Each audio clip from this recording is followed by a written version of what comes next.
Nestled in the loft of the cabin, where he'd been sleeping since he was a toddler, Nate lay inert and fully clothed under a pile of scratchy wool blankets.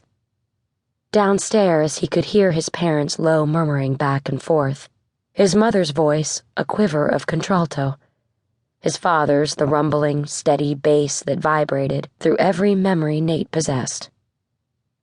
He reached up and ran his fingers over the bandaged gash on his forehead, pressing until he felt the ache deep down in his skull. If he could just keep the pain present, he thought. If he could stay in the chaotic moment of freefall, the bus tipping into darkness and then bumping down the ravine, he might figure out what had happened. He didn't mean the actual accident itself. There was no explaining that. All Nate could remember was a bright set of headlights filling the bus from behind, then a vicious swerving, and finally the terrible and elongated sensation of teetering on the edge of a precipice. It was the events before that, all the way back to the movie theater in Berlin, that Nate couldn't square. On the way to Berlin, Susie had sat with him the way she always did, her long, jean-encased thigh pressed against his, her bony shoulder poking his bicep. It was nice. They hadn't sat that way for a while. They were too old for the youth group, but Fergus had let them come along tonight anyway, just so they could get out of Titan Falls for a spell. The movie even seemed like it might be good. But Susie had been preoccupied and quiet.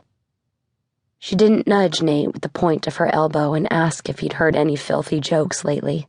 She didn't roll her eyes and snort when he described the touchdown he'd thrown in the last football game. She didn't even snap her gum. Maybe, Nate thought, she's worried about her dad. His own father had fired Mr. Flight, Nate knew. One day, he was all too aware, he would also be expected to make decisions like that, potentially dismissing and bossing boys he'd known all his life. Boys he'd bled for on the athletic field. Boys he wanted to be like, but wasn't quite. Not with a mill to his name. And every day he would work surrounded by thousands of pieces of blank paper, each one a small fate he could choose to blacken if he wanted, or keep pure, sending it out into the wider world like an unfinished prayer for someone else to complete.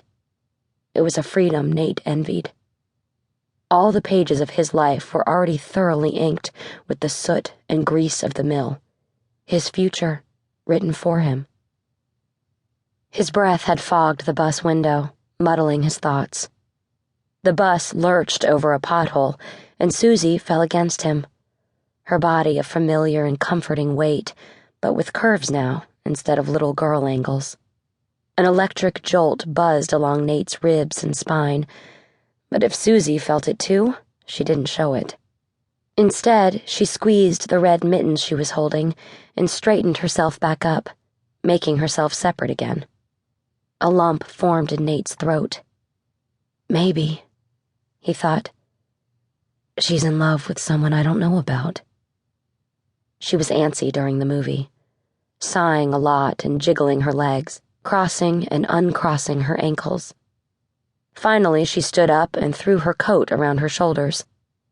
"I'm going outside for a smoke," she whispered. Nate sat alone in the dark, missing her.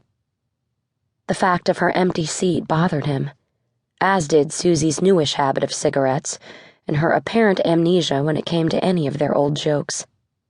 He glanced behind him, willing her to come drifting back down the aisle, but she didn't.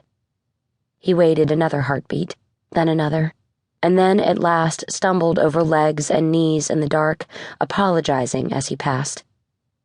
If Susie wasn't going to come to him, he'd go to her. He wasn't a smoker, but he was willing to start if it meant he could share something with her again. In the lobby, he blinked from the sudden light, even though the overheads were dim. Through the glass panels of the building's front doors, he saw the blur of Susie's brown plaid coat coming back inside, the sweep of her yellow hair. As if pulled by a beacon, he sailed toward her.